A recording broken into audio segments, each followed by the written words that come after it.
السلام علیکم ورحمۃ اللہ وبرکاتہ۔ امام سے سبقت کرنا کتنا وعید ہے۔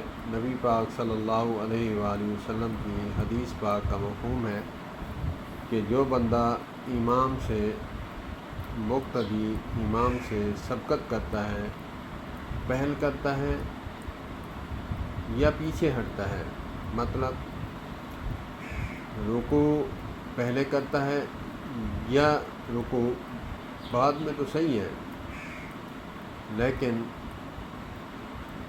اس کے خلاف نہیں کرتا۔ جیسے امام رکوع میں جاتا ہے، صرف اللہ اکبر کہتا ہے، امام ابھی جا رہا ہوتا ہے، امام سے پہلے ہم سبقت کرتے ہیں، جلدی کرتے ہیں کہ پہلے ہم رکوع میں چلے جاتے ہیں۔ ابھی وہ سمع اللہ کہہ رہا ہوتا ہے، اس کے منہ میں ہی ہوتے ہیں الفاظ، تو ہم دھڑام کر کے سیدھے ہو جاتے ہیں، اور وہ سیدھے ہونے کے بعد جب سجدے میں جاتا ہے، اللہ اکبر کہتا ہے، تو جو امام ہے وہ آہستہ آہستہ جو ہے اللہ اکبر، وہ اللہ اکبر کہتا ہے، پھر نیچے جاتا ہے سجدے میں، تو ہم پہلے ہی سجدے میں گر جاتے ہیں۔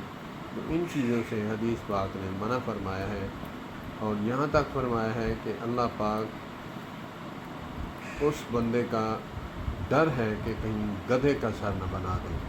بہت سخت وعید ہے۔ اللہ پاک ہمیں ان وعیدوں سے محفوظ فرمائے۔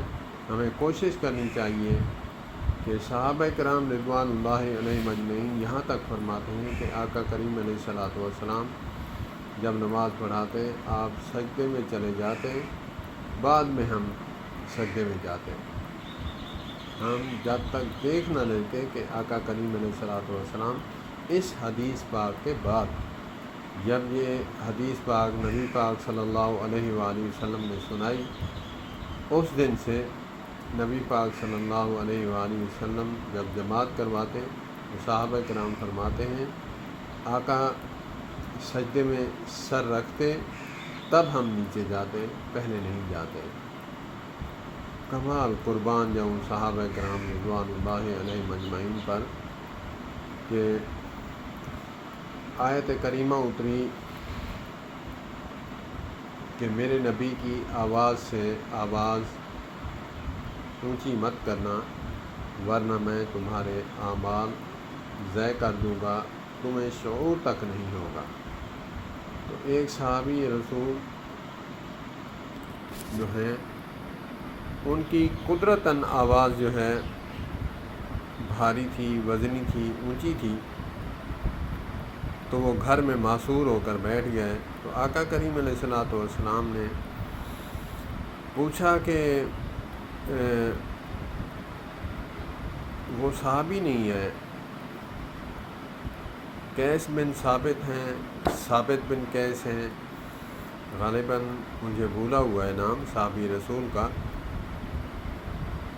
تو صحابہ کرام رضوان اللہ علیہم اجمعین نے عرض کی یا رسول اللہ صلی اللہ علیہ وآلہ وسلم، یا ایھا الذین آمنوا لا ترفعوا اصواتکم فوق صوت النبی ولا تجہروا لہ قولا کجہر بعضکم لبعض ان تحبط اعمالکم ولکن لا تشعرون۔ جب سے یہ آیت اتری ہے وہ ہمارا ساتھی گھر بیٹھ گیا ہے اس ڈر سے کہ میری آواز اونچی اور بھاری ہے، کہیں میں بے ادب کی لسٹ میں نہ چلا جاؤں، اسی لیے میں گھر میں ہی نماز پڑھوں گا، نہیں آؤں گا۔ تو آقا کریم علیہ الصلوۃ والسلام نے فرمایا کہ اسے بلاؤ، تمہاری تو آواز قدرتاً اللہ پاک نے ایسے بنائی ہے، جان بوجھ کر تو نہیں کرے گا تو۔ تب جا کر صحابی رسول آئے اور روتے رہے گھر بیٹھ کر۔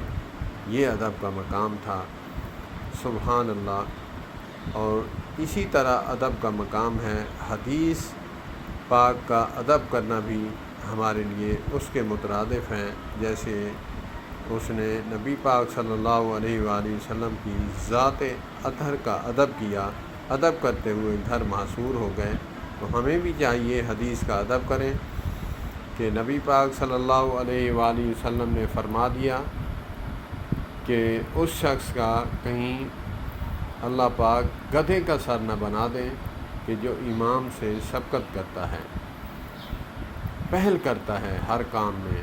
امام جیسے